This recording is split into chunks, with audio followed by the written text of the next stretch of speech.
भारत में पहुंचे दो जहाज जो फिलहाल एलपीजी की शायद एक दिन की आवश्यकता पूरी कर दें, संपूर्ण देश की उस क्षमता के साथ भारत पहुंच चुके हैं। ये टैंकर्स आए हैं स्ट्रेट ऑफ हॉर्मुज यानी कि ईरान के कंट्रोल वाले उस क्षेत्र से जहां ईरान की मंजूरी से जहाज ट्रांसफर हो रहे हैं। इनके आने के साथ ही सवाल उठने शुरू हुए। भारत के अंदर एलपीजी लेकर के हमारा जो शिवालिक नाम का जहाज है वो 46,000 metric tonne liquefied petroleum gas LPG लेकर पर्शियन गल्फ से गुजरात के मुद्रा पोर्ट पहुंच चुका है। ये इसकी तस्वीरें फिलहाल आपके सामने दिखाई जा रही हैं।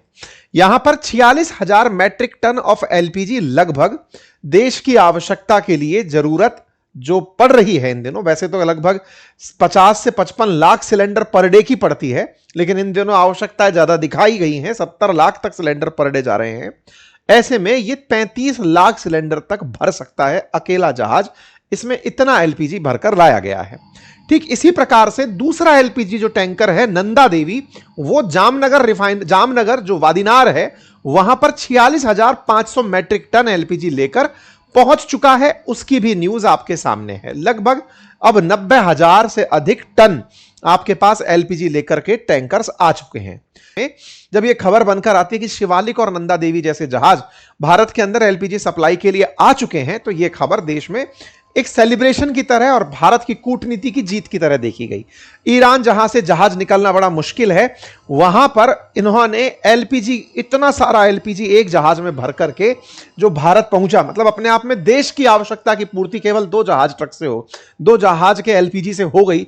इससे आप अंदाजा लगा सकते हैं, मतलब एक दिन का पूरा आवश्यकता ही पूरी कर सकते हैं। इतना तेल लेकर के मतलब एलपीजी लेकर के ये जहाज पहुंचे हैं। ठीक है साहब, ये न्यूज बनती है, इसके ऊपर जानकारी बाहर आती है और फिर एक जानकारी बाहर आती है कि अभी और भी आने वाले समय में हमारे क्रूड ऑयल के टैंकर्स आ रहे हैं, जिनमें से जग लाड़की नाम का जो हमारा जहाज है जिसमें 81,000 टन क्रूड ऑयल है, वो भी अब इस रास्ते से होकर आ रहा है।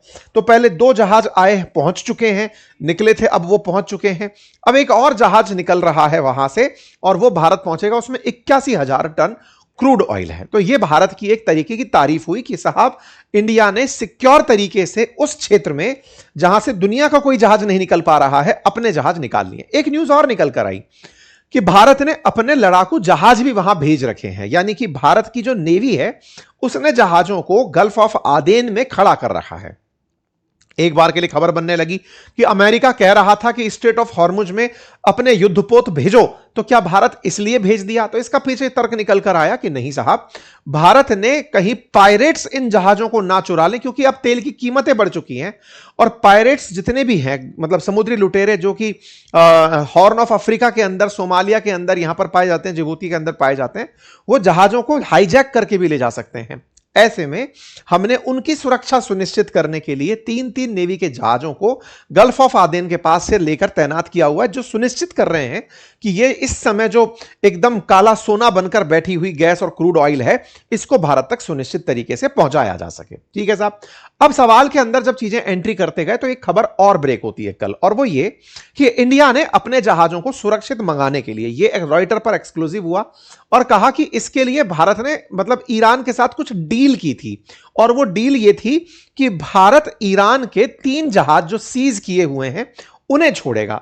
यह खबर जब बाहर आती है कि ईरान ने इंडिया को 3 टैंकर जो इंडिया ने कभी उसके पकड़े थे उन्हें छोड़ने की कहा है, तो यह अपने आप में एक भारत के अंदर चर्चा का विषय बन जाता है कि इसका मतलब भारत ने एक हाथ दे एक हाथ ले वाली बात करी कि ईरान वालों तुम हमारा जहाज आने दो, हम तुम्हारे जहाज छोड़ देंगे। यह खबर जब बाहर आने लगी तो फिर से बात हुई कि क्या इंडिया की कूटनीति केवल सामान के बदले सामान की ही है? सवाल सरकार से पूछे जाने शुरू हुए। लेकिन कौन से जहाज थे जो इंडिया ने पकड़े हुए थे, पहले उसके बारे में जान लेते हैं।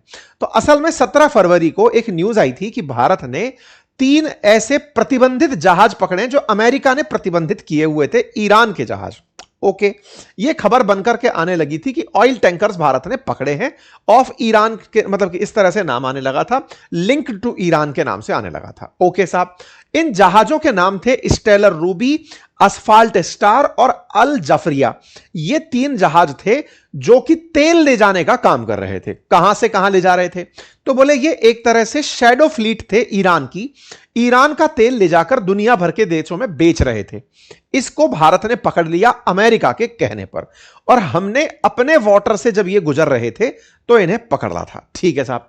लेकिन जब फाउंडेशन ऑफ डिफेंस डेमोक्रेसीज नाम की एफडीडी संस्था ने इस बारे में जानकारी जुटाई तो पाया कि यूएई के अंदर, मतलब दुबई के अंदर एक जोगविंदर सिंह ब्रार नाम का इंडियन व्यक्ति है जो 30 टैंकर की एक फ्लीट मैनेज करता है। मतलब उसके पास 30 टैंकर हैं, जहाजों के 30 टैंकर जहाज हैं। वो इन टैंकर्स की मदद से दुनिया भर में ईरान का तेल बेचता है, क्योंकि ईरान पर तो प्रतिबंध है, ईरान का तेल बिक नहीं सकता क्योंकि अमेरिका ने सैंक्शन किया हुआ है। तो उसने अपने जहाज पानी में उतार रखे हैं, ईरान का तेल भरता है और दुनिया भर में बेचता है। अमेरिका ने यह पकड़ लिया कि देखो ये वो जहाज है जो ईरान का तेल बेचता है। तो भारत को बोला कि आप इन 3 टैंकर्स को पकड़ो। तो भारत ने उन 3 टैंकर्स को पकड़ लिया जिस पर ईरान का फ्लैग लगा बताया गया। यह बात अमेरिका में फरवरी के अंदर काफी उठी कि साहब बढ़िया, भारत ने एक एक्शन लिया है, और यह एक्शन उसकी जो ईरान की डार्क फ्लीट है उसको पकड़ने के लिए लिया है।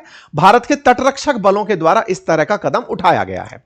यह खबर भारत में भी बड़ी बनकर खबर आई थी कि भारत ने 3 शैडो फ्लीट के टैंकर्स पकड़ लिए हैं, और यह भारत के द्वारा अमेरिका के साथ जो डील हुई है उसके बाद उठाया गया एक कड़ा कदम है ईरान के खिलाफ। अच्छा, कहा गया कि ईरान अब उन्हीं टैंकर्स की रिहाई चाहता है कि आप उन्हें छोड़ो तो हम आपके लिए आपके टैंकर्स आने देंगे, ऐसा खबर निकल कर आई। खबर यह भी आई कि तेहरान ने भारत से दवाइयां भी मांगी हैं कि आप हमें दवाइयां भेजो, यह खबर भी निकलकर आना शुरू हुई। ठीक है साहब, क्या वाकई में ऐसी कुछ शर्तें थी?